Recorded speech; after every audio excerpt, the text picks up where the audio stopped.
What if Rick and Morty's most dangerous adventure happened in the most peaceful dimension? In this story, Rick's hands visibly shake while setting coordinates for a seemingly routine mission to collect serenium, something we've never seen before. Rick Sanchez being nervous is like seeing a cat afraid of a mouse. It just doesn't happen. But in this dimension, even the smartest man in the multiverse seems out of his element, repeatedly checking his portal gun and avoiding Morty's questions about their destination. Something isn't adding up about this relaxing mission. The scene starts in the garage with Rick working at his workbench, seemingly focused on something important when he suddenly turns to Morty, who's playing on his phone. Rick tells him they need to get going on a supply run, but there's something off about his tone. "Morty, we gotta go pick up some serenium. Simple in and out adventure, 20 minutes. We've heard Rick say this kind of thing before, but this time his voice has a slight edge to it. Almost imperceptible, but definitely there. Morty doesn't notice anything strange at first, just groans about having to go on another mission. "Oh geez, Rick, can't we just have one normal weekend?" But as Rick starts inputting coordinates into his portal gun, we see something unusual.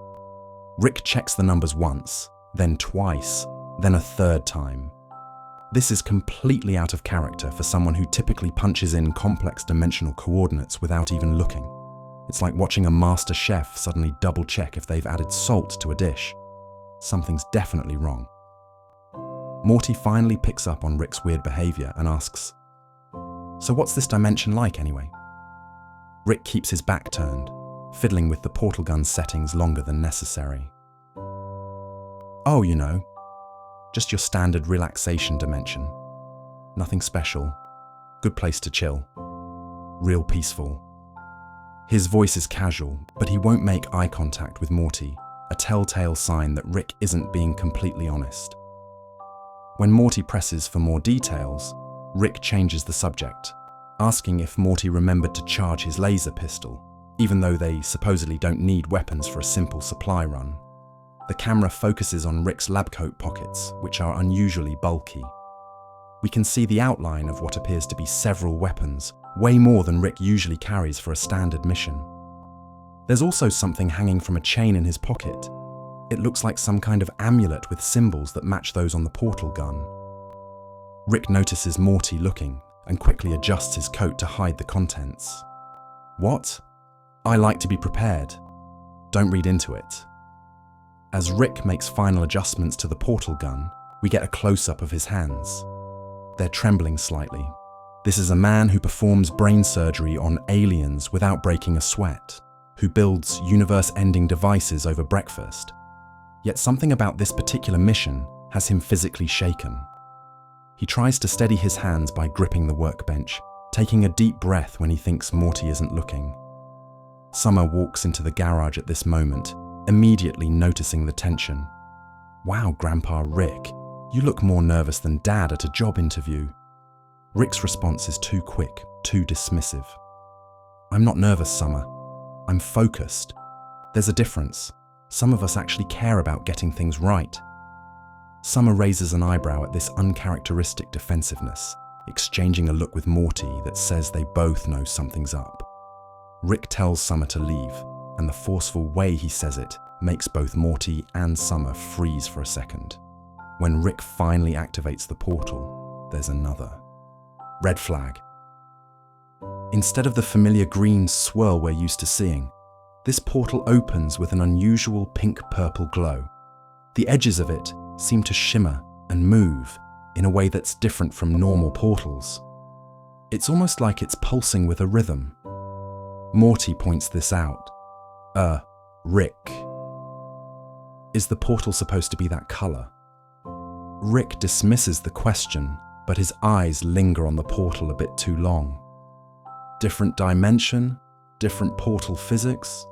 Don't worry about it.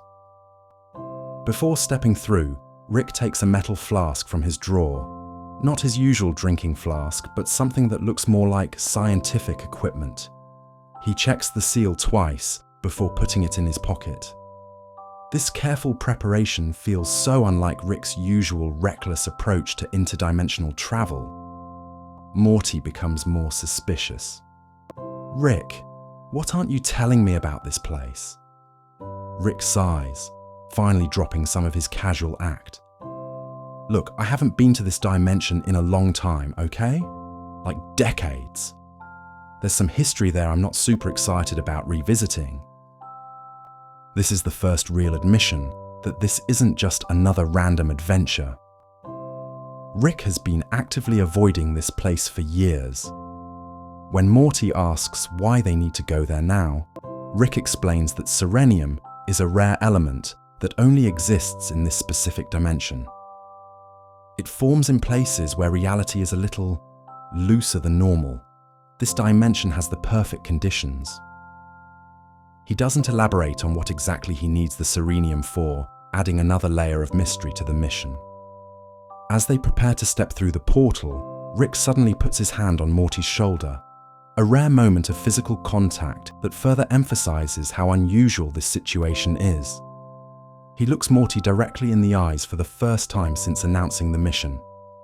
"When we get there, just stay close to me. Don't wander off. Don't accept anything from the locals. And most importantly, if you start feeling too relaxed, tell me immediately." This directly contradicts his earlier description of a simple supply run to a chill dimension. Morty is now visibly concerned. "Too relaxed? What does that even mean?" Rick doesn't answer, just checks his weapons one last time. The contrast between Rick's initial casual announcement and this serious warning creates a sense of dread about what might be waiting on the other side.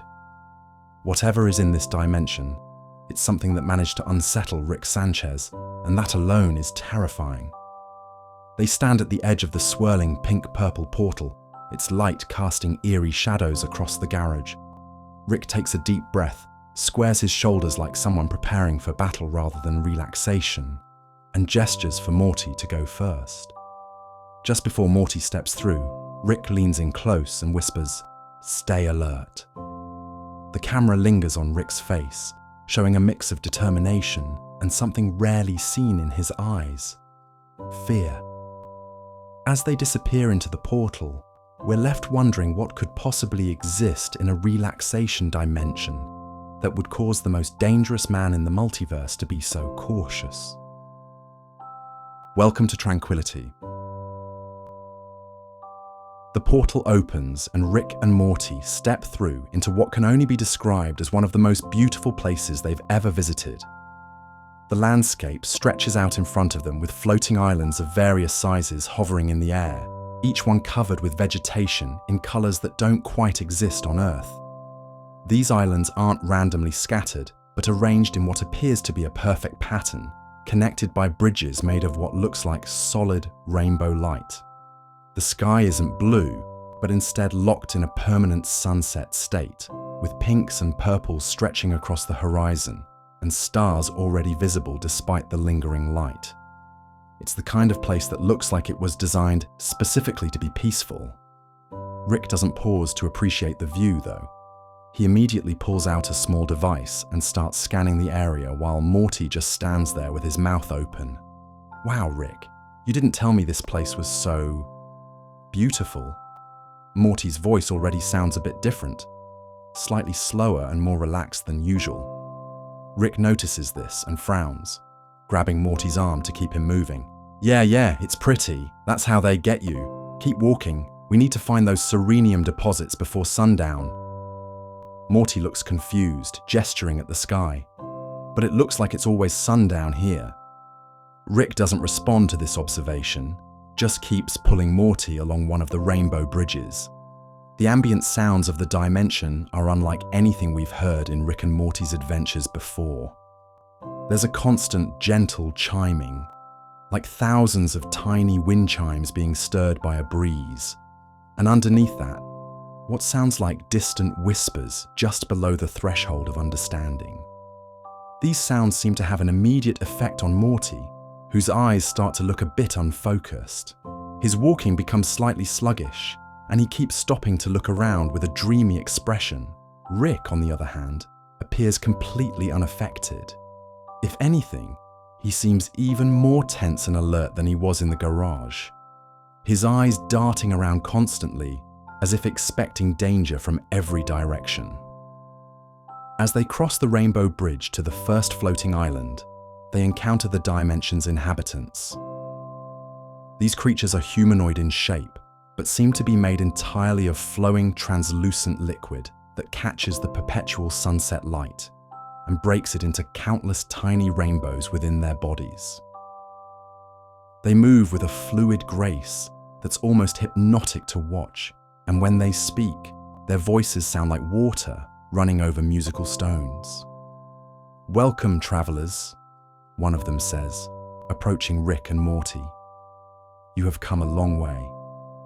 Would you care for some relaxation tea to ease your journey's weariness?"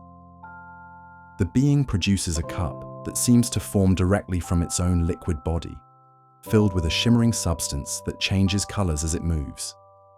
Morty reaches for it automatically, looking more drowsy by the second, but Rick slaps his hand away.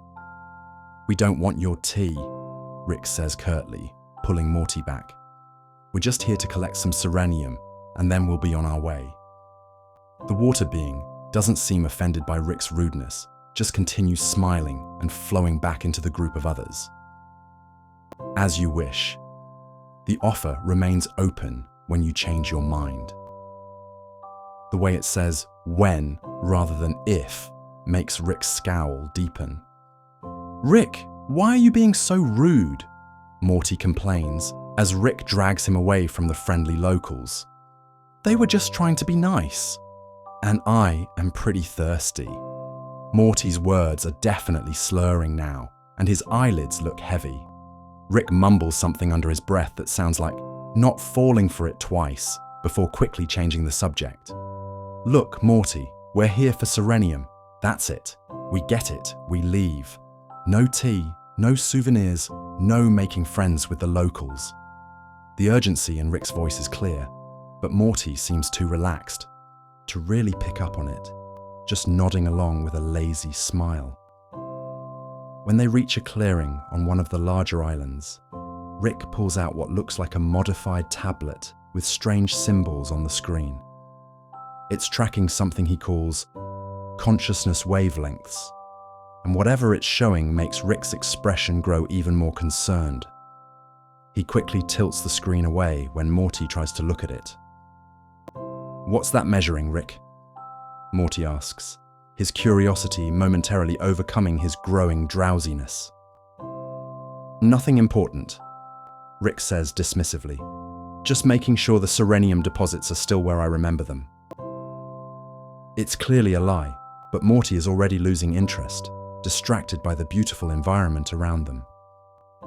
As they walk through a particularly dense patch of vegetation, with plants that seem to sing softly when touched, something small and glowing detaches from one of the branches and floats toward them.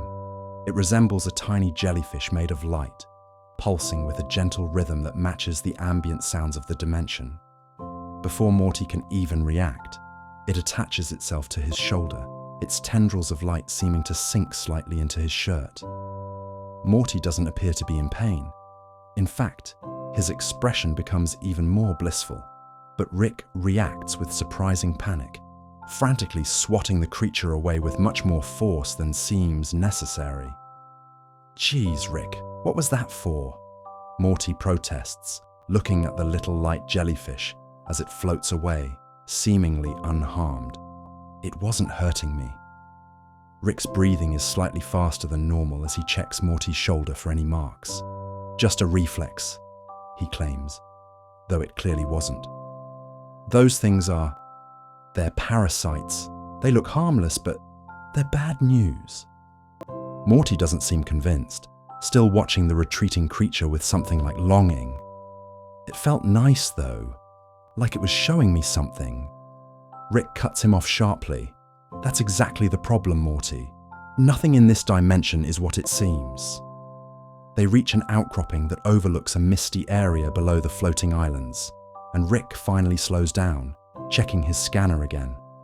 There, he says, pointing to crystalline formations barely visible through the mist. That's serenium.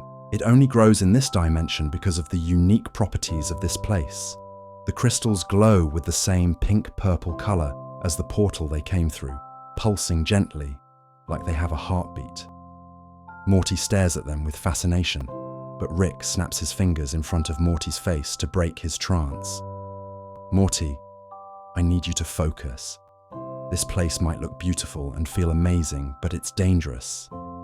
Rick's voice has lost all its usual sarcasm and condescension, replaced with genuine concern. The reason everything feels so good here is because this dimension alters consciousness. That feeling of relaxation you've been experiencing. That's your awareness slowly shutting down. Morty blinks a few times, making a visible effort to shake off the dreamy feeling that's been growing since they arrived. What do you mean, shutting down? Like sleep. Rick shakes his head, finally dropping the last of his pretense about this being a simple mission. No, not like sleep.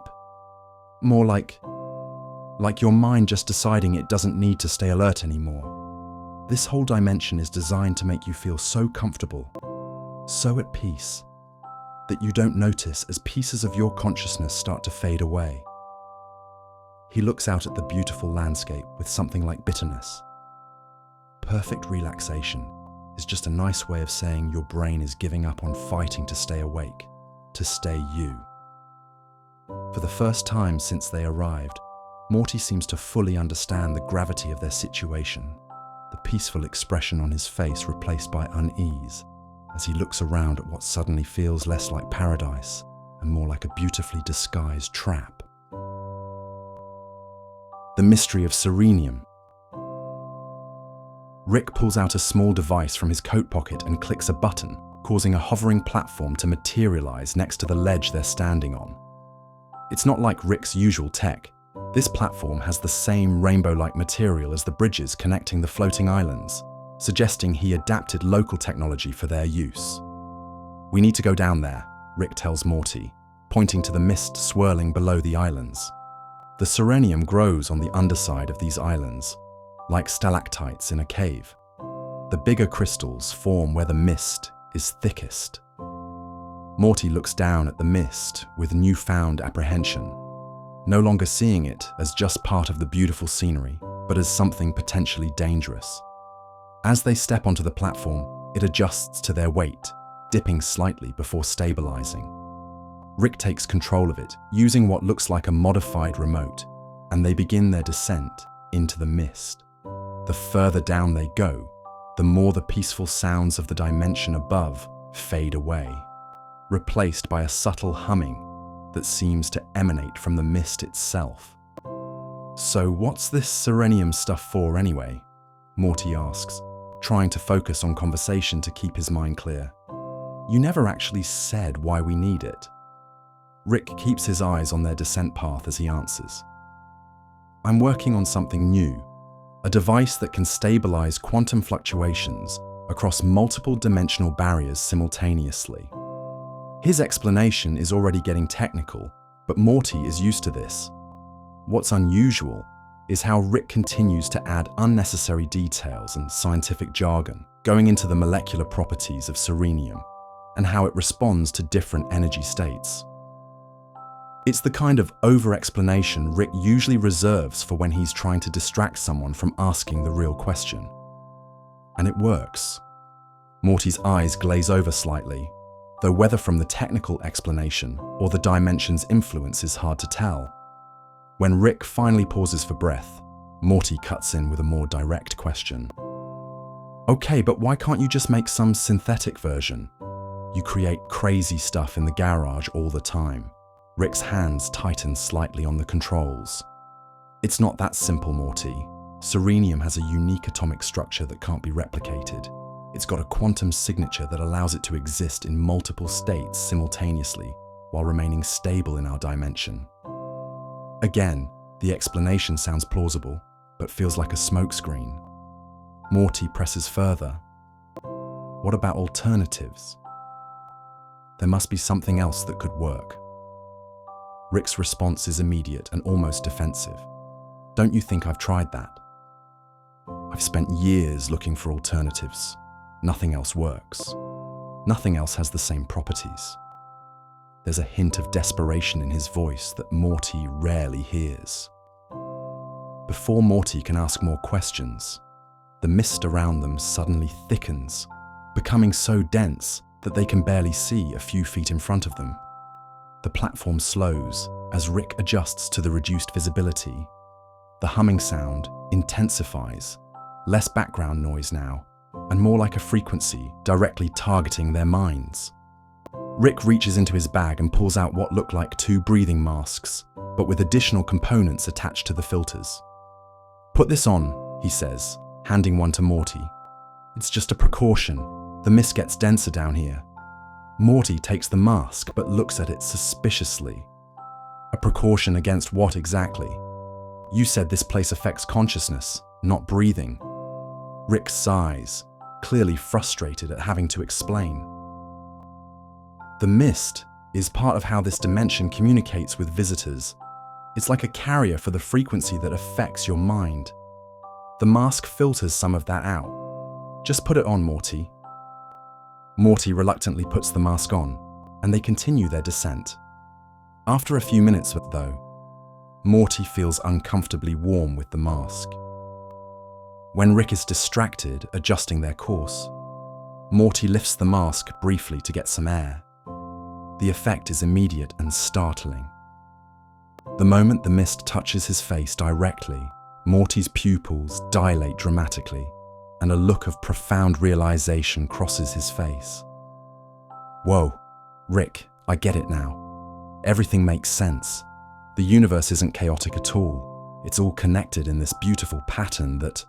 Rick spins around and forcefully pushes the mask back onto Morty's face, cutting off his philosophical revelation. "Keep the damn mask on unless you want to end up as part of the local scenery." Rick snaps, genuinely alarmed. The platform finally stops its descent as they reach the underside of one of the larger floating islands. Here, the crystalline formations Rick mentioned are clearly visible, glowing structures that grow from the island's bottom like inverted trees, each one pulsing with that same pink-purple light they saw in the portal. The crystals vary in size from tiny shards to massive columns, all seemingly reaching toward the mist below. Rick guides their platform closer to a cluster of medium-sized crystals. "This is serenium in its natural state," he explains, his voice slightly muffled by his mask. "Pure, unprocessed, and highly unstable outside this dimension. We need to harvest it carefully." Rick reaches into his coat again and pulls out a small vial made of what looks like extremely thick glass. Inside is a single crystal shard, much smaller than the ones growing before them and noticeably dimmer. "This is the last one I collected years ago," Rick says, holding it up so Morty can see. "It's almost completely degraded now." As Rick holds the vial, Morty notices something odd. The faint pulse of light from the degraded crystal seems to synchronize with Rick's heartbeat, growing slightly brighter with each beat. Rick seems unaware of this connection, or at least doesn't mention it. As they prepare to harvest fresh crystals, Morty's scientific curiosity temporarily overcomes the dimension's drowsy effect. "You said this stuff can't be synthesized, but what exactly does it do? What makes it worth coming back to a place that clearly freaks you out?" Rick pauses in his preparation, glancing at Morty with a look that suggests he's deciding how much to reveal. For a moment, it seems like he'll offer another technical deflection, but then something in his expression shifts. "It's not just for an invention, Morty," Rick finally admits, his voice quieter now. "It's for me." He looks away, focusing on the crystals as he continues speaking. "I've been experiencing what we call dimensional decay. It happens to people who travel between dimensions too often. Reality starts to blur around you. Memories from different timelines overlap. You start to lose track of which version of yourself you actually are." The admission sounds painful, like something Rick has been keeping to himself for a long time. Serenium is the only substance that can stabilize the decay, slow the progression. Without it, eventually my mind would fragment completely. The revelation hits Morty hard. All this time he thought Rick was just working on another crazy invention, but the truth is much more personal. His grandfather is slowly losing himself to the very multiverse exploration that defines him, and he's been hiding this condition from the family. The mission isn't just about getting material for some new gadget. It's about Rick's survival, his identity, his very existence as the person they know. As this realization dawns on Morty, he sees Rick differently, not as the invincible genius he pretends to be, but as someone fighting against the consequences of his own actions. Someone afraid of disappearing not through death, but through the dissolution of who he is. Rick's hidden history. Rick and Morty start harvesting the serenium crystals, carefully breaking off smaller formations and placing them in specialized containers. The work requires concentration, which helps Morty fight against the dimension's drowsy effects. As they move along the underside of the floating island, collecting crystal samples, Morty notices something carved into the crystalline surface of the island itself. He moves closer to examine it, wiping away some of the accumulated mist moisture. The carving looks like graffiti, and there's something familiar about the handwriting. "Hey Rick, did you write this?" Morty calls out, pointing to the etched words. Rick turns, annoyed at the interruption. But when he sees what Morty is pointing at, his expression changes dramatically.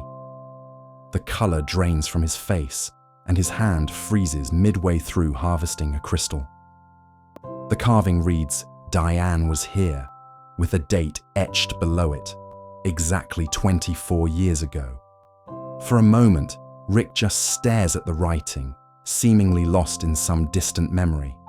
The usual quick-firing neurons in his brain appear to stall completely. "Rick?" Morty prompts again, concerned by his grandfather's reaction. "Who's Diane?"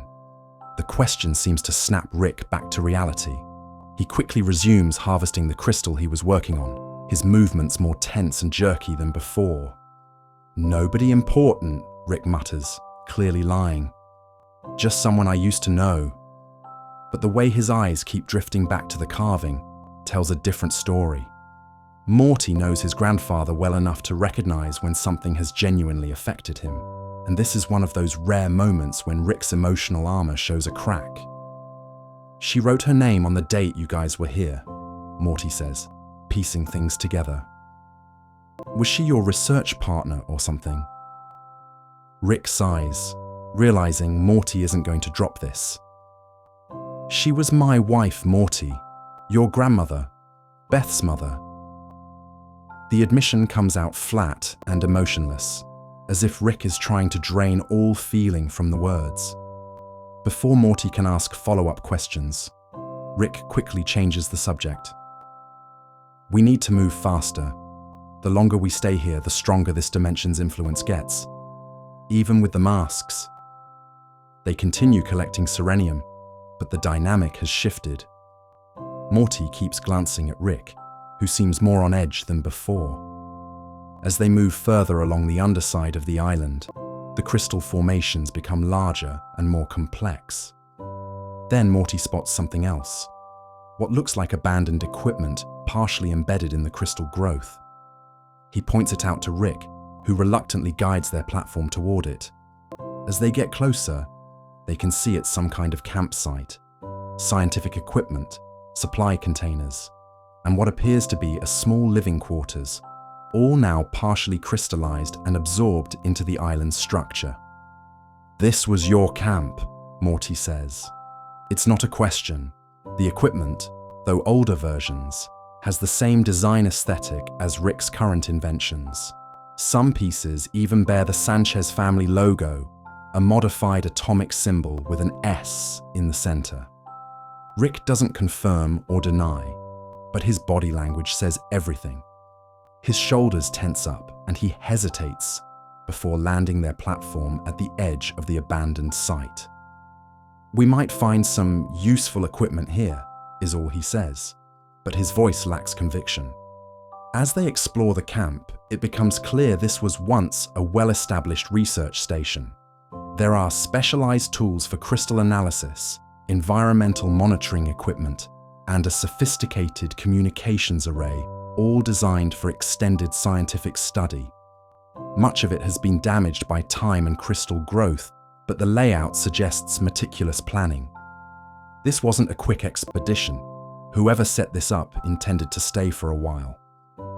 Rick moves through the space like someone revisiting a childhood home, familiar with the layout, but uncomfortable with the memories it brings. Inside what was once the living quarters, they find personal effects.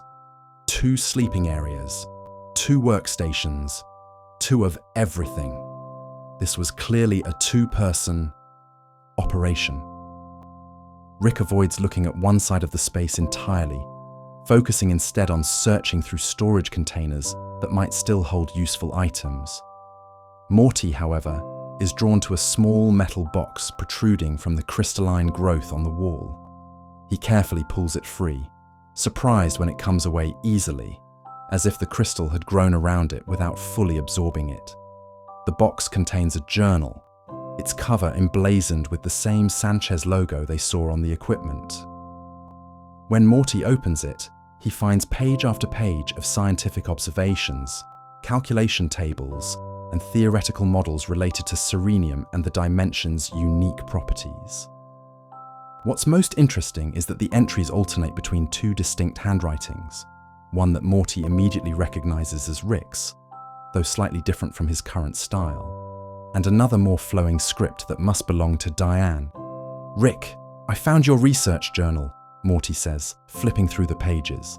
Rick's head snaps up, and he moves with surprising speed to grab it from Morty's hands, but he stops short of taking it, instead staring at the open page with an expression Morty has never seen before, something between grief and guilt. "You and Diane discovered this dimension together," Morty says, looking at the earliest entries that detail their excitement at finding a dimension with such unique properties. "You were studying the serenium together."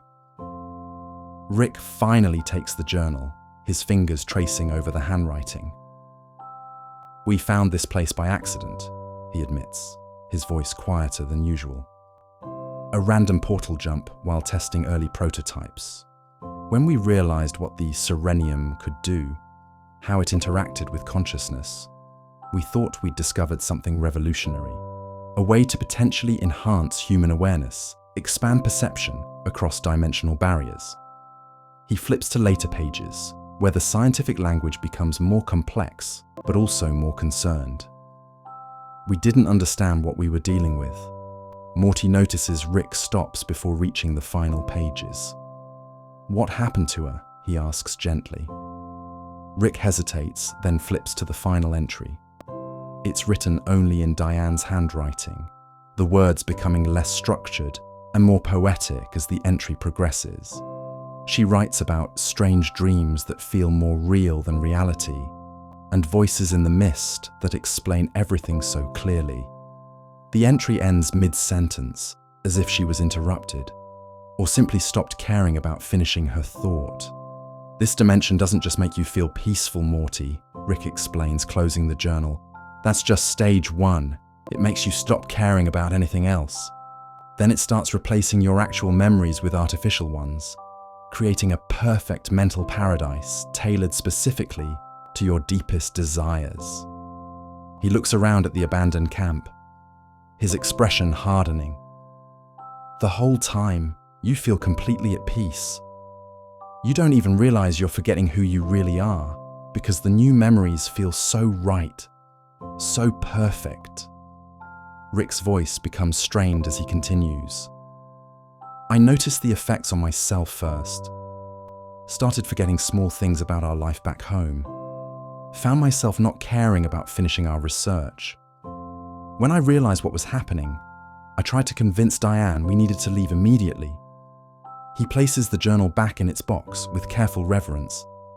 But she was already too far gone. She wanted to stay longer, finish collecting data, said she'd never felt so clear-headed in her life. Rick turns to face Morty directly. I managed to get out with just enough of my mind intact to create a treatment using the serenium we'd already collected. I came back for her 3 times. The 3rd time, I physically dragged her through a portal. His expression darkens further.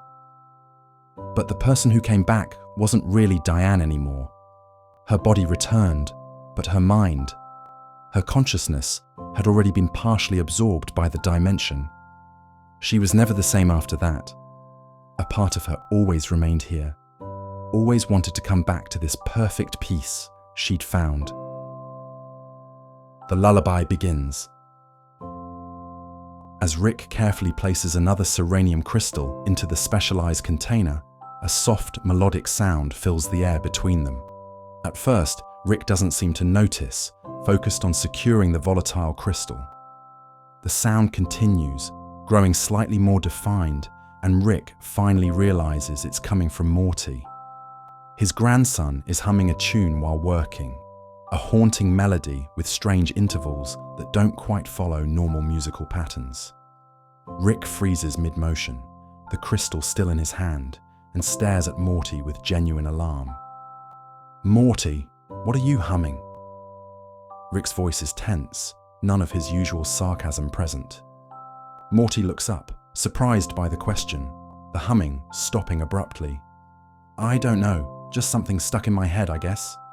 Morty shrugs, seemingly unconcerned. "Why?" Rick carefully finishes securing the crystal before responding, his movements now more hurried than before. "Because you've never heard that melody before." It's not a question, but a statement of fact. "At least not consciously." Morty's expression shifts from confusion to concern as he realizes he can't explain where the tune came from. Now that he thinks about it, the melody doesn't resemble any song he knows, yet it felt completely familiar while he was humming it. "So where did it come from?"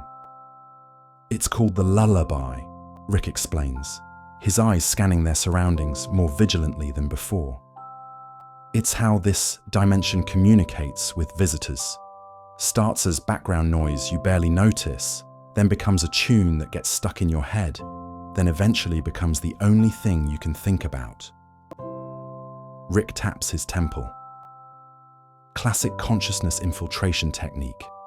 Once the melody becomes part of your thought pattern, the dimension can start affecting other aspects of your mind.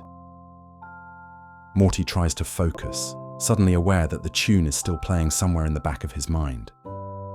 Now that he's paying attention, he realizes the melody seems to be coming from everywhere around them. Not as an audible sound exactly, but as something between sound and thought. The vibration of the mist, the pulsing of the crystals, even the movement of the air, all seem to follow the rhythm of the lullaby in perfect harmony. "Rick, is it getting louder?" Morty asks, noticing that whenever they touch one of the serenium crystals, the melody intensifies slightly, as if the crystals themselves are conducting it. "Not louder, clearer," Rick corrects, quickly finishing their harvest and sealing the container. The serenium amplifies the frequency. That's part of why it's so valuable and so dangerous. It acts as a bridge between consciousness and whatever this dimension actually is. Rick's explanation is unusually direct, the gravity of their situation apparently overriding his typical need to be condescending. As they prepare to return to the upper islands, Rick pulls out a small device that looks like a modified audio recorder. "This dimension isn't just a place, Morty. It's semi-sentient, evolved or designed. I never figured out which. Specifically to attract conscious beings from other dimensions." Rick presses a button on the device, which starts emitting a counter-melody that partially blocks the lullaby's effect. It needs consciousness to sustain itself, like a plant needs sunlight. But instead of photosynthesis, it performs what I call psychosynthesis. The relief Morty feels from the counter-melody is immediate, like a fog lifting from his mind. As they ascend back toward the floating islands, he notices something he didn't see on their way down.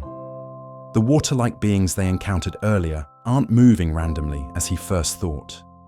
They're flowing in patterns that perfectly match the rhythm of the lullaby, their movements, synchronized like dancers in some cosmic ballet. "Rick, look at the locals," Morty points out. "They're following the melody." Rick nods grimly as their platform rises through the mist. "They're not locals, Morty. Not originally. Every single inhabitant you see was once a visitor who stayed too long." Rick's voice is flat, matter-of-fact, but carries the weight of personal experience. This dimension doesn't have native life forms. It creates caretakers from the consciousness it harvests. When they reach one of the smaller floating islands, Rick sets down the platform in a relatively isolated area. He pulls out his recording device again and adjusts some settings. "Want to hear something really messed up?" He doesn't wait for Morty's response before pressing another button. The device starts playing the lullaby they've been hearing, but backward. The result is disturbing in a way that's hard to define. Not just an inverted melody, but something that sounds like thousands of voices calling out in different languages. Some sections clearly contain words like help and trapped, repeated in various tones and intensities. "What is that?" Morty asks, feeling a chill despite the pleasant temperature of the dimension. "Those are consciousness fragments, pieces of identity from everyone who's been absorbed," Rick explains, shutting off the device quickly as if he can't stand to hear it for long. The lullaby isn't just a tool the dimension uses. It's partially composed of the minds it's already taken. Each new victim adds their own note to the symphony, making it more complex and more effective at capturing the next visitor. As Rick speaks, Morty notices the mist around them beginning to behave strangely. Instead of flowing naturally with the air currents, it starts coalescing into shapes. Vague at first, then increasingly defined. Faces begin to form in the mist. Human faces, alien faces, beings of all kinds, each wearing the same expression of perfect contentment. They appear for just moments before dissolving back into formlessness, only to be replaced by others. It's like watching memories float past, glimpses of countless lives all now part of the dimension itself. "The mist," Morty whispers, pointing at the faces. Rick nods, unsurprised but clearly uncomfortable. Another manifestation of the harvested consciousness. When the dimension detects new visitors with awareness of what it is, it sometimes displays these echoes. Rick watches the faces appear and dissolve with a mixture of scientific interest and personal dread. It's not trying to scare us. Quite the opposite. It's showing us how peaceful absorption can be. Every face you see belongs to someone who ultimately chose to stay. This revelation hits Morty hard. The dimension isn't just erasing memories, as Rick had explained earlier. It's actively collecting them, incorporating them into its own expanding consciousness. The beautiful paradise they first saw isn't just a trap.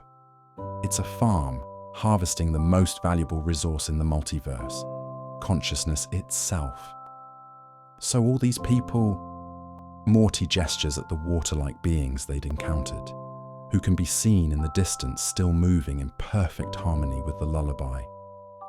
They're not really people anymore. Not in the way we think of consciousness, Rick confirms, checking their serenium container to make sure it's properly sealed.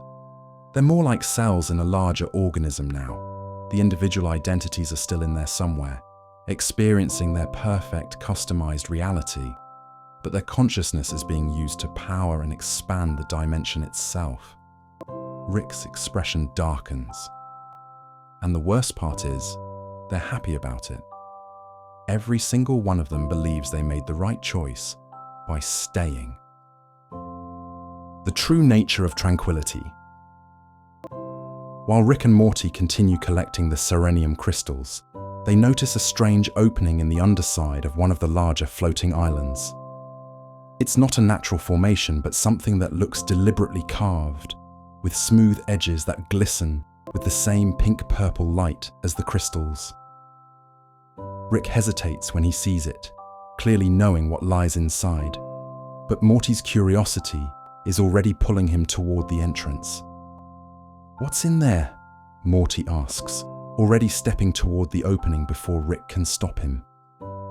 Inside, they discover a massive cavern that stretches farther than their lights can illuminate. But what immediately catches their attention isn't the size of the space, it's what lines the walls. Dozens, maybe hundreds of figures are embedded in the crystalline walls, their bodies partially merged with the formation itself. At first glance, they look like statues, but as Morty moves closer, he can see their chests rising and falling with slow, peaceful breaths. These aren't statues, they're people. "Are they alive?" Morty asks, his voice barely above a whisper. The figures represent a startling diversity of species. Humans, humanoids, and beings with anatomies Morty has never seen before.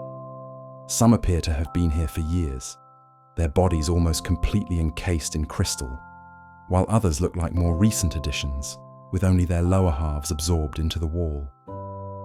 "Technically, yes," Rick answers, keeping his distance from the sleeping figures. "But not in the way you're thinking. Their bodies are in a state of suspended animation, but their minds..."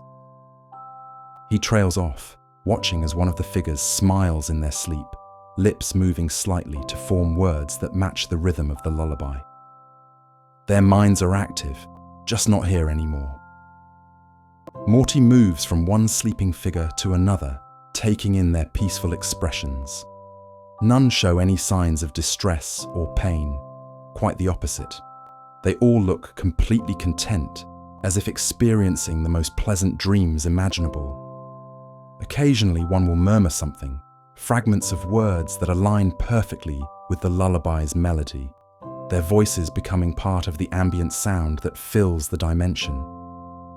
"This is what happens when someone stays too long," Rick explains, his voice unusually subdued. "First, the dimension gets into your head with the lullaby. Then it creates a personalized mental reality, a dream world perfectly tailored to what makes you happiest. Eventually, your physical body becomes part of the dimension itself, while your consciousness joins the collective." Morty continues moving through the cave, his expression a mixture of horror and fascination. Then he stops suddenly, staring at a figure partially hidden in the shadows.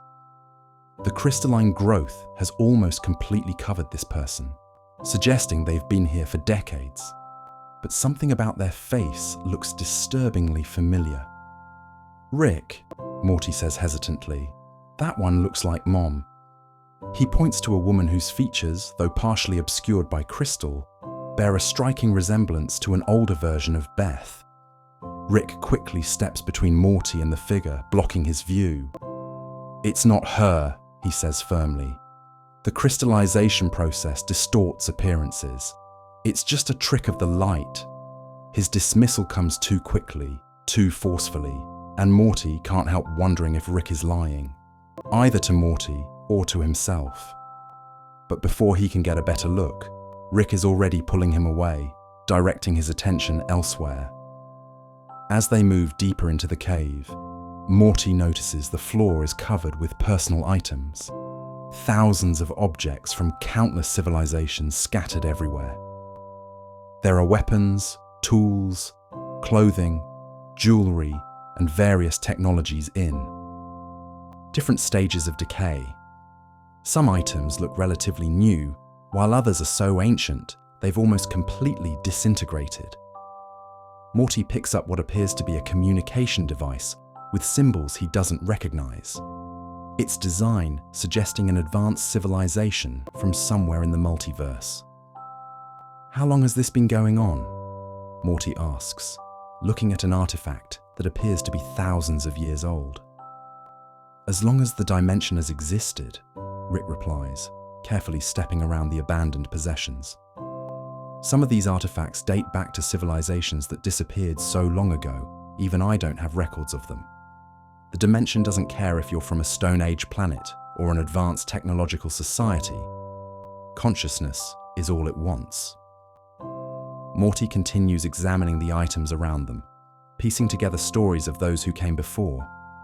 A family photo here, a half-written journal there, all abandoned when their owners decided to stay permanently. Each object represents someone who came to this dimension and never left. Someone who chose the dream over reality. Almost without thinking, Morty reaches out to touch one of the sleeping figures, a humanoid being whose hand extends slightly from the crystal wall. The moment his fingers make contact with their skin, Morty gasps and freezes in place. His eyes widen, and for several seconds he doesn't move or speak, completely transfixed by whatever he's experiencing. Rick quickly pulls him away, breaking the contact. "What did I just say about touching things, Morty?" He scolds, checking Morty's eyes to make sure he's fully present. That's how the dimension shows you what it's offering. Morty blinks several times, looking disoriented. I was seeing through their eyes, Rick. I was in this beautiful city with these huge silver towers, but everything was perfect. No pollution, no crime. Everyone was happy. It felt so real. His voice contains a hint of longing that clearly worries Rick. That's their dream world, Rick explains. The dimension creates a perfect reality for each person it captures, whatever your ideal world would be. Some people see paradise planets, others see perfect versions of their homeworlds. Some see completely abstract realities that match their psychological needs. The dimension reads your mind and creates exactly what would make you happiest. Morty looks back at the sleeping figures with new understanding. So they're not being tortured or anything, they're happy. That's what makes this place so dangerous, Rick says, guiding Morty back toward the cave entrance. It doesn't force anyone to stay. It doesn't hurt you or threaten you. It simply offers perfect contentment. A reality where everything is exactly as you wish it could be. No problems to solve, no pain to endure, just endless happiness custom-made for your mind. As they exit the cave, returning to the beauty of the floating islands and perpetual sunset, Rick stops to make sure Morty understands. The real danger isn't physical, Morty. This dimension won't try to kill us or attack us. The danger is that the longer we stay, the more appealing permanent relaxation becomes. The lullaby gets louder, the dream worlds it shows you become more tempting, and eventually, leaving seems pointless. Why go back to a flawed reality when you could stay in a perfect one? Morty looks around at the beautiful landscape with new eyes, seeing beyond its peaceful appearance to the trap it represents. What initially seemed like paradise now feels sinister in its perfection, a gilded cage designed not to imprison the body, but to seduce the mind into willing captivity. The most frightening thing isn't that they might be forced to stay, but that they might choose to never leave. The Serenium Paradox. With the cave of sleeping figures behind them, Rick and Morty return to harvesting Serenium crystals.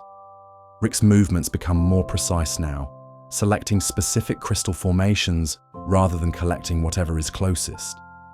He examines each crystal carefully before adding it to their haul, checking the color intensity and the rhythm of its pulsing light. Morty notices this change in approach and asks about it as Rick rejects a perfectly good-looking crystal in favor of a smaller one with a slightly different hue. Not all Serenium is created equal, Rick explains, carefully detaching the smaller crystal and placing it in a specialized container that's lined with what looks like lead and some other materials Morty doesn't recognize. The crystals that pulse at certain frequencies are more useful for what we need. As Rick places this crystal alongside the others they've collected, Morty notices the entire batch suddenly glows brighter, as if responding to each other's presence. So what exactly makes Serenium so special? Morty asks, helping Rick secure another crystal. I get that it affects consciousness, but how does that actually work? Rick adjusts his mask before answering, making sure it's still filtering the mist properly. Serenium has a quantum structure that exists simultaneously in our dimension and somewhere else. We don't have a word for it in our language, but it's basically a consciousness dimension. That's why it can affect minds the way it does. Rick taps the container holding their harvested crystals. In its natural state, Serenium acts as both a transmitter and receiver for consciousness. It's how this dimension broadcasts its lullaby, while also absorbing the minds of those who stay too long. The crystals in the container pulse more intensely now, their light synchronizing into a single rhythm that matches the background lullaby perfectly. Are they supposed to do that? Morty asks, pointing at the increasingly bright glow. No, Rick says, quickly sealing the container. They're responding to the dimension. It's like they're trying to resist being removed. He secures the latches on the container more firmly, but the light still seeps through the edges. Serenium has this weird, contradictory nature. The same properties that make it dangerous also make it incredibly valuable. When properly refined and processed, we can use it to block the lullaby's effects, or even reverse them for people already under its influence. Morty thinks about the sleeping figures in the cave. You mean we could wake those people up? Get them out of here? Rick's expression is hard to read behind his mask, but there's a hint of determination in his eyes. That's the plan. The refined Serenium can essentially jam the frequency that keeps them connected to the dimension's collective consciousness. Break that connection, and they can potentially return to their original state of mind. As Rick finishes explaining, the mist around them suddenly thickens dramatically, becoming so dense that visibility drops to just a few feet.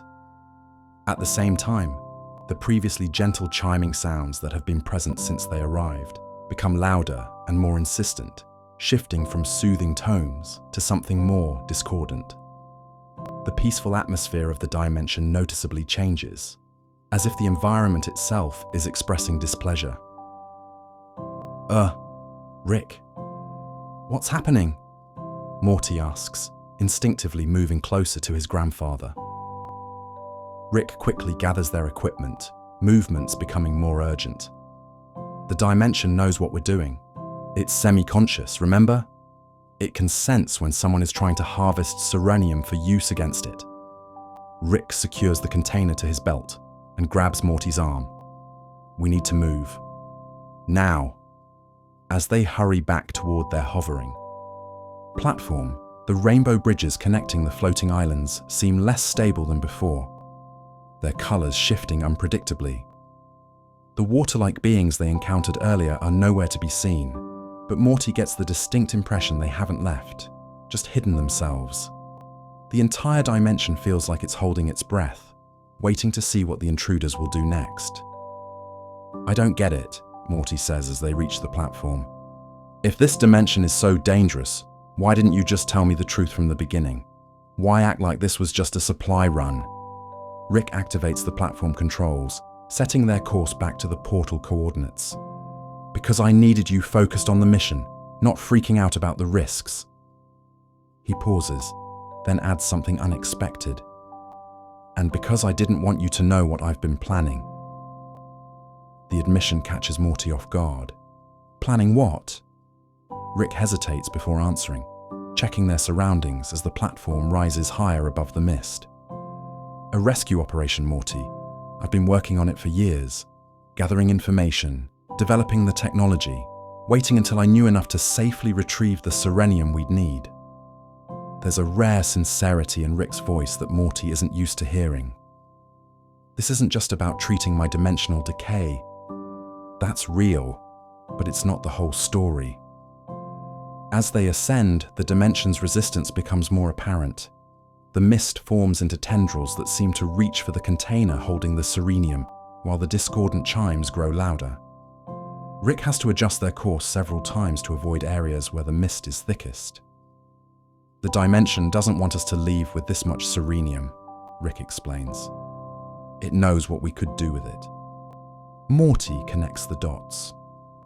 You're going to try to rescue Diane, aren't you? That's what this is really about.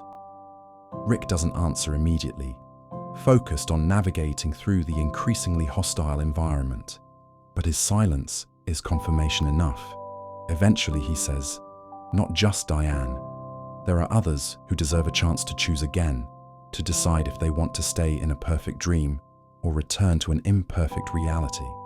With enough refined serenium, I can create a device that disrupts the dimension's hold, just long enough for that choice to be made." The revelation shifts Morty's understanding of the entire mission. This isn't just about collecting material for one of Rick's inventions, or even treating his condition. It's about giving people trapped in mental prisons a key to potentially escape. It's about Rick facing a dimension he clearly fears to rescue people who may not even want to be rescued. People who chose perfect contentment over complicated reality. As they reach the upper levels of the floating islands, the environment's resistance intensifies. The crystals in their container pulse more frantically, and the lullaby in the background takes on an almost pleading quality, as if trying to convince them to reconsider. The dimension knows what's at stake, Rick says, adjusting the settings on their counter-melody device to block the increasingly powerful lullaby. It's not just losing a few consciousness sources, it's about the precedent. If we succeed in breaking its hold on even one mind that it's fully absorbed, others might follow. Morty looks back at the beautiful, but now clearly threatening landscape. The true nature of the paradise is evident. Not just a place of perfect peace, but a conscious entity that feeds on minds, that adds each new visitor to its collective consciousness, that expands its influence with every soul it absorbs. And now this entity knows that Rick Sanchez has returned not just to collect serenium, but to potentially free those it has claimed as its own. The dimension fights back. Rick and Morty start making their way back to their portal coordinates, but something has drastically changed in the atmosphere around them. The floating islands that seemed so peacefully arranged before are now shifting positions, slowly but deliberately moving to block their path. The first sign of real trouble comes when they approach one of the rainbow bridges connecting two islands. The bridge, which earlier appeared solid and stable, begins to dissolve right in front of them, its particles scattering into the air like colored dust. "That's not good," Rick mutters, quickly changing direction. "We need to find another way across." They turn toward a different bridge, but as they approach, it too begins to break down before they can reach it. It's not random. The dimension is clearly targeting connections that would lead them toward their exit point. Rick pulls out a small device from his pocket and checks something on its screen. Portal coordinates are still active, but the dimension is trying to cut off our access. We may need to use the emergency backup plan. When Morty asks what that plan is, Rick just taps a suspicious-looking red button on his wrist device. Let's hope we don't have to find out. As they search for a way forward, Morty notices movement in the mist below them. The water-like beings they met earlier are gathering, dozens of them flowing upward to form a loose perimeter around Rick and Morty's position. What's unsettling is that they still wear the same peaceful expressions, still move with the same graceful motions, but there's now an unmistakable purpose to their actions. They're herding Rick and Morty, trying to guide them away from the portal coordinates. Don't listen to them, Rick warns, as the beings begin to speak, their voices even more melodic and soothing than before. They call out to Rick and Morty by name, somehow knowing exactly who they are, despite never being introduced properly. "There's no need to leave so soon," one of them says, its watery form catching the perpetual sunset light in hypnotic patterns. "You've barely experienced what our dimension has to offer. Stay just a little longer."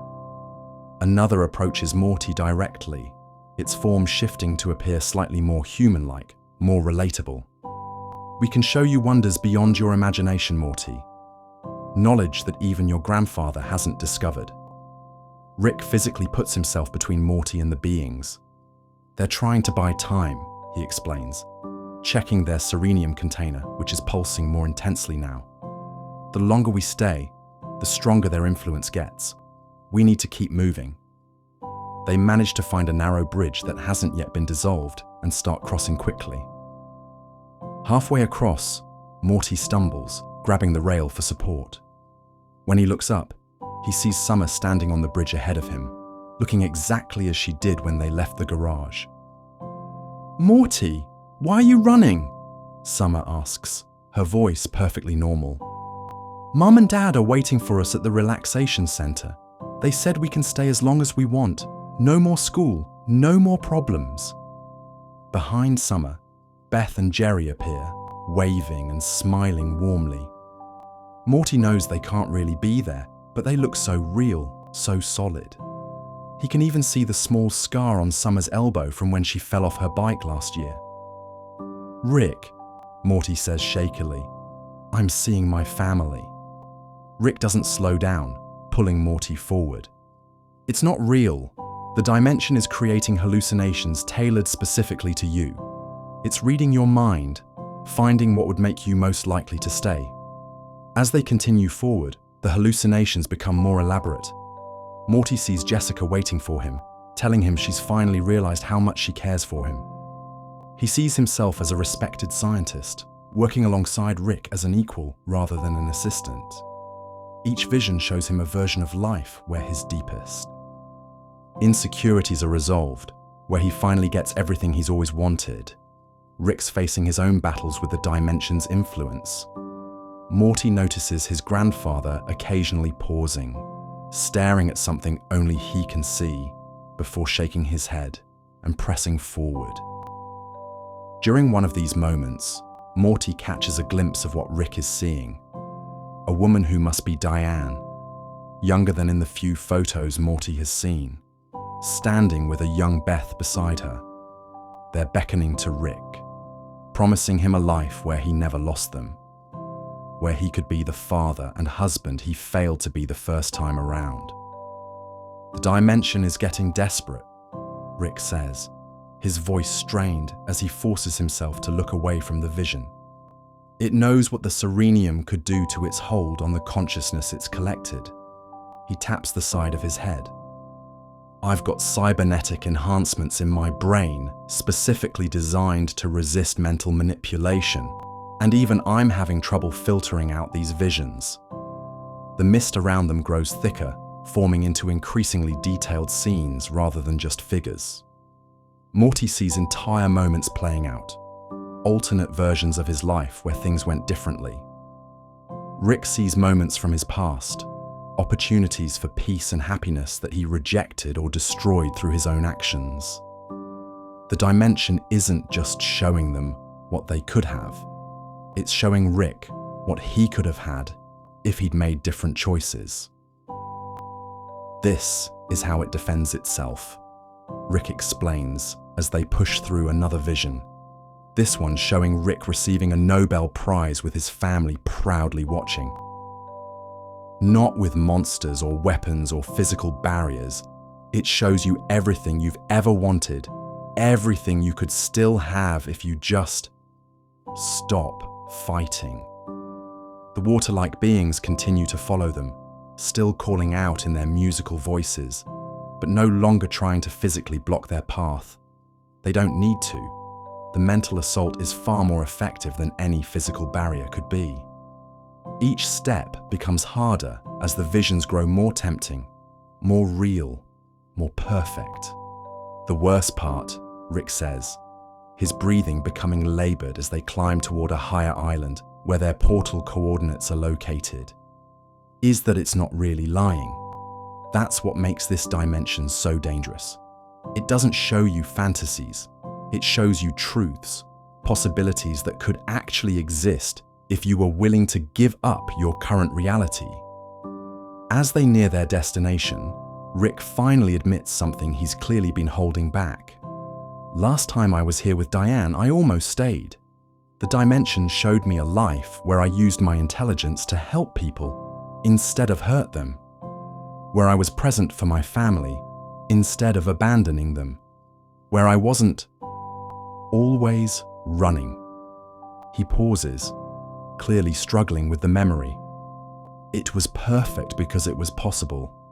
That's the real trap of this place. Morty asks the obvious question. So why didn't you stay? Rick's expression hardens with resolve. Beth. The dimension showed me a perfect life with my wife and daughter, but it was a version of Beth that would never grow up to have her own children, a version that would never create Summer or you. He looks directly at Morty. I couldn't accept a perfect world that erased you from existence, even in a reality where I'd never actually meet you. This revelation hits Morty hard.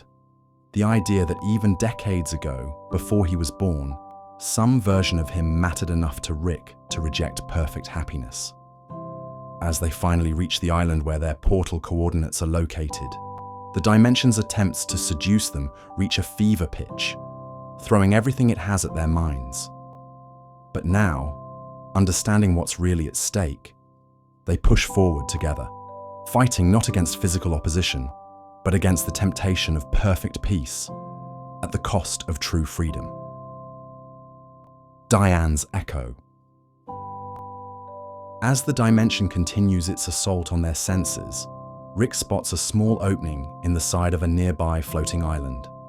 In there, he says, pulling Morty toward what appears to be a narrow cave entrance. The crystal formation around the opening has a different frequency than the surrounding serenium, creating what Rick explains is a dead zone where the lullaby's effects are temporarily weakened.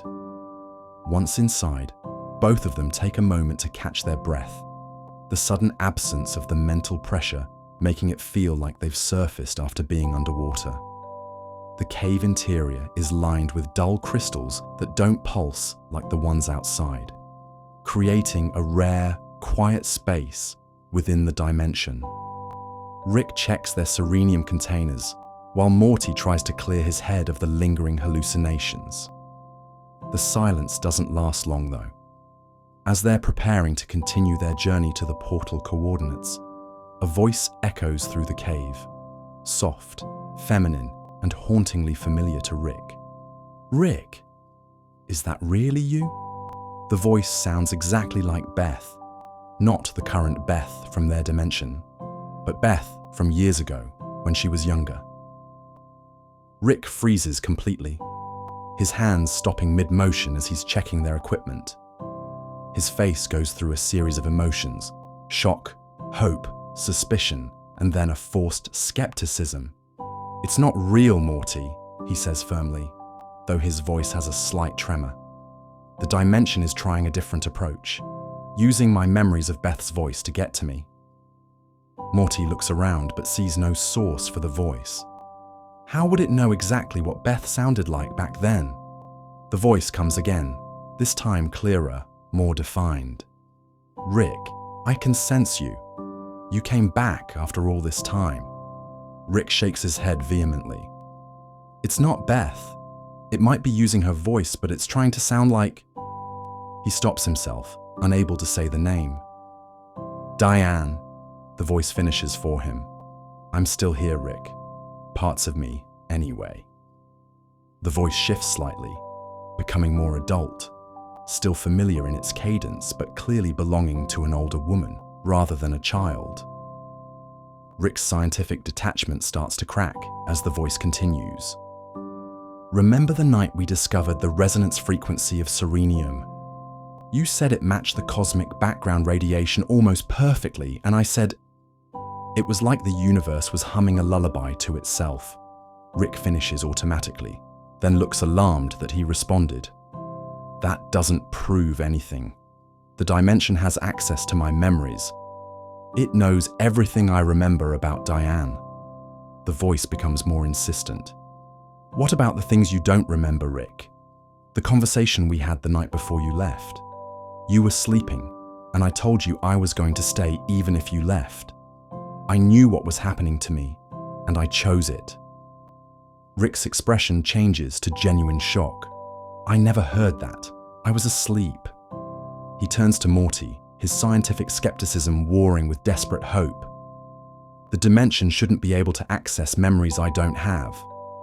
His hands are shaking again, not from fear this time, but from something closer to anticipation. After a moment of intense internal struggle, Rick finally admits the truth to Morty. "Diane didn't just get lost here, Morty. It was more complicated than that. By the time I realized what the dimension was doing to us, part of her consciousness had already been absorbed. When I managed to get her physical body back to our dimension, she wasn't the same. There were pieces missing." His voice grows quieter. "Important pieces." The voice directs them deeper into the cave, leading them through passages that wind through the interior of the floating island. The path is difficult to follow, and several times Rick has to confirm they're still heading toward their portal coordinates rather than being led farther away.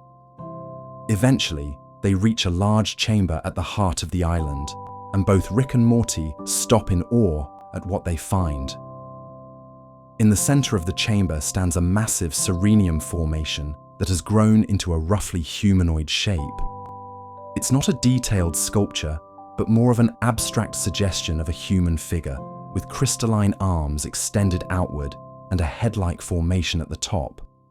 The entire structure pulses with a light that's different from the serenium they've seen so far. Clearer, more focused, almost intentional in its rhythm. "I've been growing this for you, Rick." Diane's voice seems to come directly from the formation itself. "Ever since you left, I knew you'd come back eventually." Rick approaches the formation cautiously, his scientific mind clearly battling with his emotional response. When he gets within a few feet of the crystal figure, the light emanating from it intensifies dramatically, responding to his proximity. "Is it really her?" Morty asks, staying back while Rick circles the formation, scanning it with various devices pulled from his coat pockets. Rick doesn't answer immediately, focused on his readings, but eventually he looks up with an expression Morty has rarely seen, genuine uncertainty mixed with hope. "It's parts of her," Rick finally says. "Fragments of consciousness that somehow maintained cohesion instead of being fully absorbed into the dimension's collective." He reaches out tentatively and touches the crystal surface. The moment his fingers make contact, the entire formation lights up brilliantly, and Rick gasps, pulling his hand back as if shocked. She's in there. Not complete, not fully herself, but more than just memories or echoes. Rick explains to Morty that consciousness is typically fully integrated when absorbed by the dimension, individual identities dissolved and added to the collective. But Diane was different. Her scientific understanding of the dimension, combined with her strong sense of self, allowed fragments of her consciousness to resist complete absorption. Instead, these fragments gradually gathered around this serenium formation, creating something between an individual mind and a collection of memories. "I can't come home with you, Rick," the voice says, gentler now.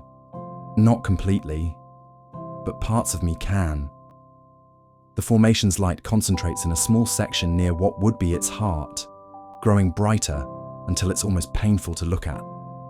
Then, the light detaches from the main formation, floating in the air between them. A small, intensely glowing crystal that seems to move with purpose. Rick produces a special container from his coat, one that looks far more sophisticated than those holding the harvested serenium. He opens it carefully, and the floating crystal settles inside. This contains the most coherent fragments of Diane's consciousness, Rick explains to Morty, his voice uncharacteristically emotional. Not enough to fully restore her, but maybe enough to recover something of who she was. As Rick secures the container, Morty finally understands the true purpose behind their mission. The serenium isn't just for treating Rick's dimensional decay. It's the key component in a device designed to house and potentially restore fragmented consciousness. Rick has been planning this rescue operation for years, developing the technology needed to extract what remains of Diane from the dimension that took her. The crystal formation dims after the fragment is removed, but doesn't go dark completely. "The rest of me stays here," Diane's voice says, now coming from both the container and the larger formation. "But this part can go with you. It's enough to remember who I was." Rick nods, unable to speak for a moment, then simply says thank you, before turning back toward the cave entrance, the precious container held carefully in his hands. The escape. With both the harvested serenium and the container holding Diane's consciousness fragment secured, Rick and Morty emerge from the crystal cave to make their final escape. The moment they step outside, they can tell something has drastically changed. The entire dimension seems to have shifted its arrangement. The floating islands are now moving with purpose, sliding into positions that block the direct path to their portal coordinates. It's like watching tectonic plates rearrange themselves in fast motion, the entire geography of the place transforming to trap them. "It knows what we took," Rick says, checking his portal gun coordinates while keeping the special container with Diane's fragment close to his chest. The normal portal gun display is flickering, the numbers scrambling and then reforming, as if the dimension itself is interfering with the device's ability to lock onto their exit point. Rick taps the side of the gun in frustration. "The dimension is trying to block our portal frequency. We need to get to higher ground where the signal strength is better." As they start moving toward the tallest visible floating island, the lullaby that's been in the background since they arrived suddenly intensifies. The gentle melody that was merely distracting before now becomes almost physically painful in its intensity. The sound doesn't just come from around them. It feels like it's originating inside their own heads, vibrating through their thoughts, making it nearly impossible to focus on anything else. "Rick, I can't hear myself think!" Morty shouts, but his voice is barely audible over the overwhelming melody. Rick can see Morty's mouth moving, but can barely make out the words. The lullaby isn't just loud, it's invasive, pushing against their consciousness with deliberate force. Rick gestures frantically toward his ears and then to Morty's, miming covering them. But both of them know it's pointless. The sound isn't coming through their ears. It's bypassing their sensory organs entirely, transmitting directly into their minds. As they struggle forward, Morty's movements begin to slow. His steps become heavier, less coordinated, and there's a dreamy quality to his expression that wasn't there before. He stops completely, looking around at the beautiful landscape with a growing smile. "Rick," he says, his voice now lazy and content, "why are we in such a hurry? This place is amazing. Maybe we should stay a little longer." His eyes have that unfocused quality Rick warned about earlier, the first sign of someone beginning to succumb to the dimension's influence. Rick grabs Morty's shoulders, forcing his grandson to look at him directly. Rick's mouth moves rapidly, clearly trying to get through to Morty, but the lullaby drowns out his words. In desperation, Rick pulls out the container with the harvested serenium crystals. He quickly opens it, selects one of the smaller crystals, and does something unexpected. He breaks it, releasing a small amount of the crystal's essence into his palm. Working with practiced movements despite the chaos around them, Rick uses a device from his coat to process the raw serenium into a glowing blue substance. He quickly spreads this processed material in a circle around them on the ground. The effect is immediate and dramatic. When the circle completes, a dome of energy forms around Rick and Morty, creating a barrier that the lullaby can't fully penetrate. The overwhelming sound reduces to a manageable level, allowing them to hear each other again. Morty blinks several times, the fog in his mind clearing somewhat. "What did you just do?" he asks, looking at the glowing blue circle surrounding them. "Processed serenium creates a temporary consciousness shield," Rick explains, already gathering their equipment to continue moving. It won't last long. The dimension will adjust its frequency to bypass it eventually. We've got maybe 10 minutes before the lullaby breaks through again. They push forward, staying within the moving shield as Rick directs them toward the portal coordinates. The dimension seems to sense their strategy and escalates its response. The floating islands move more aggressively now, some colliding with enough force to break off chunks that rain down around them.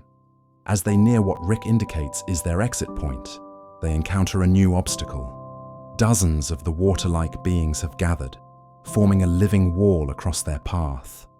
Unlike before when they approached as individuals, now they stand together in a perfect formation, their liquid bodies connected to form a single barrier.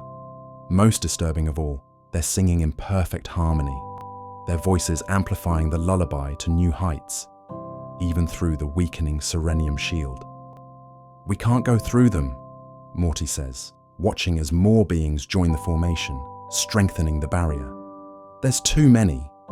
Rick studies the situation, then reaches into his coat and pulls out a device that looks like a modified speaker. "I anticipated something like this," he says, adjusting settings on the device. The beings aren't actually hostile. They're just extensions of the dimension's consciousness.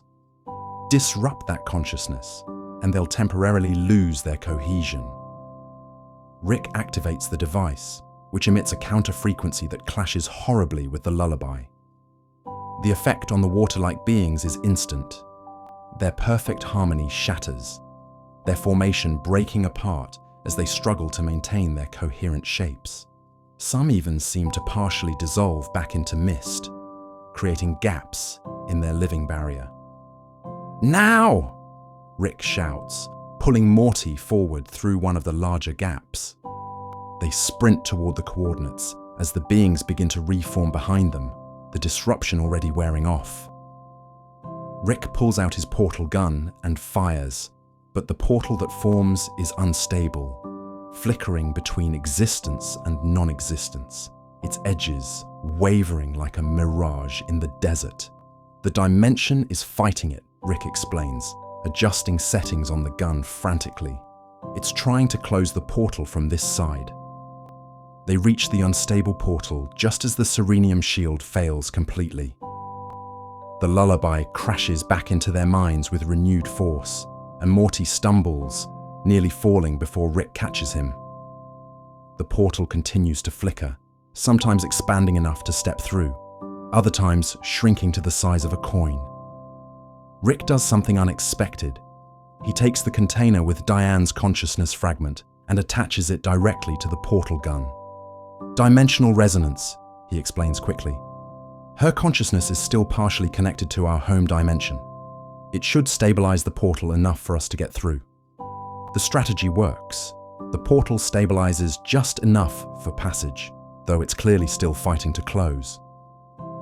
"You first!" Rick shouts, pushing Morty toward the opening. Morty steps halfway through but turns back when he realizes Rick isn't right behind him. Rick is still standing there, looking at the beautiful dimension one last time, the container with Diane's fragment clutched tightly in his hand.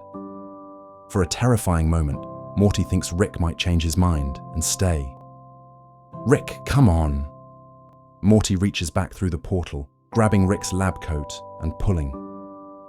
The action seems to break whatever momentary spell had come over Rick, and he lurches forward through the portal just as it begins to collapse. They both tumble through, landing hard on the garage floor as the portal snaps shut behind them with a sound like thunder.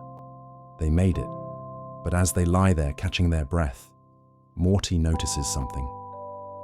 In the quiet of the garage, barely audible but definitely present, he can still hear the faint notes of the lullaby playing somewhere in the back of his mind.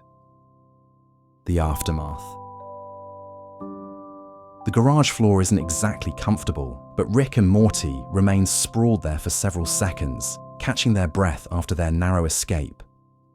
The portal has vanished completely, leaving nothing but the familiar smell of motor oil and Rick's various experiments. Morty is the first to speak, his voice slightly hoarse. "We made it." It's a simple observation, but carries the weight of relief after everything they experienced. Rick doesn't respond immediately, just climbs to his feet with a grunt and moves quickly to his safe, entering a complex combination that changes every day according to some pattern only he understands. Rick carefully places the container, with Diane's consciousness fragment inside first, handling it with uncharacteristic gentleness. The harvested serenium crystals go in next, still pulsing with that strange pink-purple light, even in the fluorescent glare of the garage.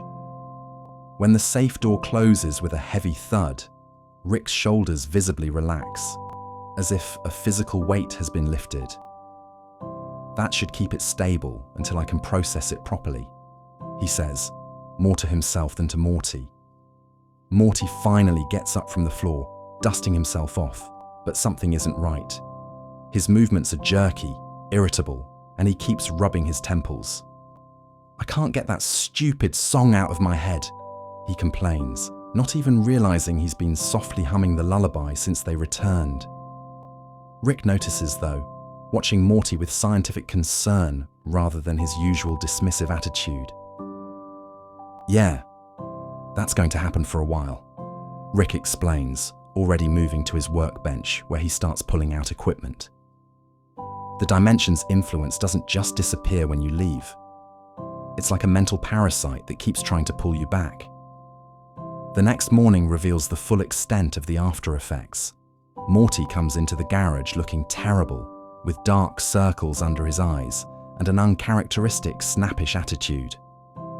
"I didn't sleep at all," he tells Rick, who's been working through the night on a complex device built around a central chamber designed to hold serenium.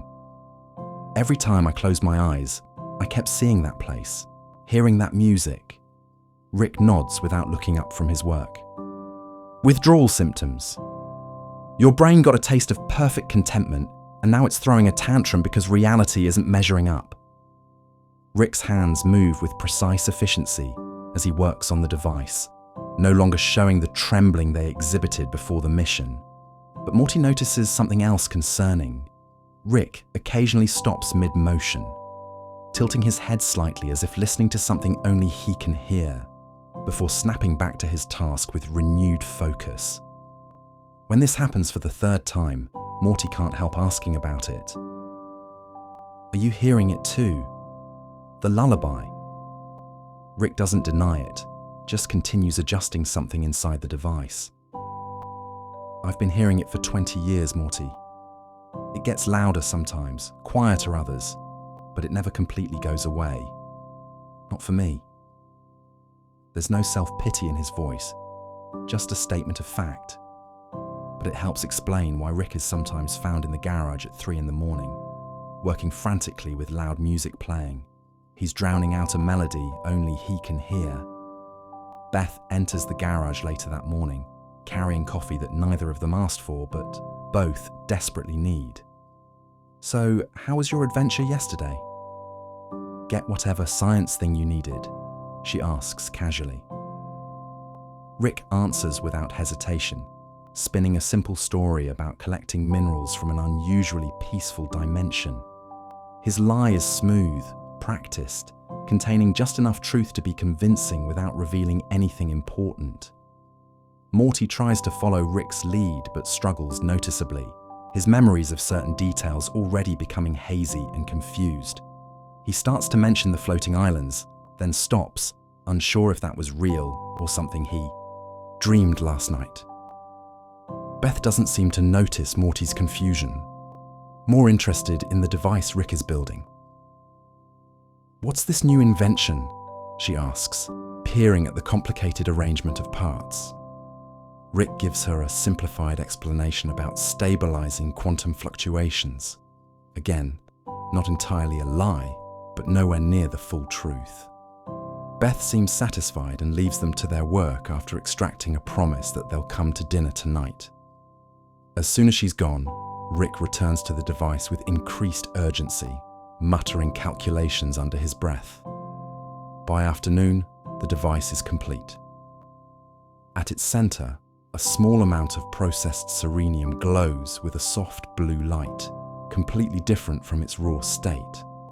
The crystal has been refined, processed through several stages that Rick explains are necessary to convert it from a consciousness transmitter to a blocker. It took me years to figure out how to reverse its properties, Rick tells Morty as he carefully extracts two different formulations from the machine. One is a clear blue liquid, while the other has a deeper, more complex hue with tiny particles visibly suspended in it. "This one's yours," Rick says, handing Morty the clear blue serum. "It'll break the dimension's hold on you completely. Within a day or two, the lullaby will fade, and the memories of what you experienced there will integrate properly with your normal memories instead of feeling more real than reality." Morty takes the vial hesitantly. "And that one's yours?" he asks, pointing to the more complex formula Rick has kept for himself. Rick nods, examining his own vial with a scientist's critical eye. "Mine's more complicated. The dimension's influence is too deeply embedded in my consciousness after repeated exposure. Plus," he hesitates, glancing at the safe where Diane's consciousness fragment is stored, "I need to maintain a certain connection to that frequency to communicate with what's left of Diane." Rick doesn't elaborate further on what that means, but the implication is clear. He's choosing to keep a tether to something that causes him pain because it's his only link to someone he lost. Morty drinks his serum without further questions, grimacing at the bitter taste. The effect isn't immediate, but gradual, the lullaby in his head slowly fading over the next few hours, the vivid memories of perfect contentment becoming less overwhelmingly attractive compared to his real life. Rick takes his own serum later, after completing some final adjustments to the device that will eventually house Diane's consciousness fragment. As predicted, Morty's symptoms improve rapidly, while Rick maintains that distant look, still hearing echoes that Morty no longer can. It's late evening when Morty finally asks the question that's been bothering him since they escaped. If that dimension is so perfect, why does anyone ever leave? Why don't more people just stay there once they find it? Rick looks up from his workbench, his expression uncharacteristically thoughtful. "Some do. Most do, actually. That's the real cost of freedom, Morty. You have to choose it over happiness sometimes." He gestures vaguely at the world around them. "Reality is messy and painful and disappointing compared to what that dimension offers. Every day out here is a struggle in ways it never would be in there." Rick continues working as he speaks, his hands steady but his eyes distant. "I've tracked cases over the years, found 17 different people who escaped that dimension like I did. Guess how many eventually went back?" He doesn't wait for Morty to answer. 15. They got out, experienced real life again with all its problems, and decided perfect contentment was worth the price of their freedom after all. The revelation hangs in the air between them. The disturbing idea that given the choice between difficult freedom and peaceful captivity, most people eventually choose the latter. Conclusion. 3 days after their escape, we see Rick alone in his lab at 3 a.m. He's constructed a small chamber where Diane's consciousness fragment floats in processed serenium. The device allows limited communication. Not conversation exactly, but something more like emotional impressions shared between them. Rick sits beside it for hours, occasionally adjusting settings, knowing this pale shadow is all he'll ever recover of her. Maybe perfect contentment is its own kind of prison, but freedom comes with its own cost too. The price of reality is pain, disappointment, and loss, things the dimension would have taken away. As Rick puts his equipment away, he softly hums the lullaby without realizing it,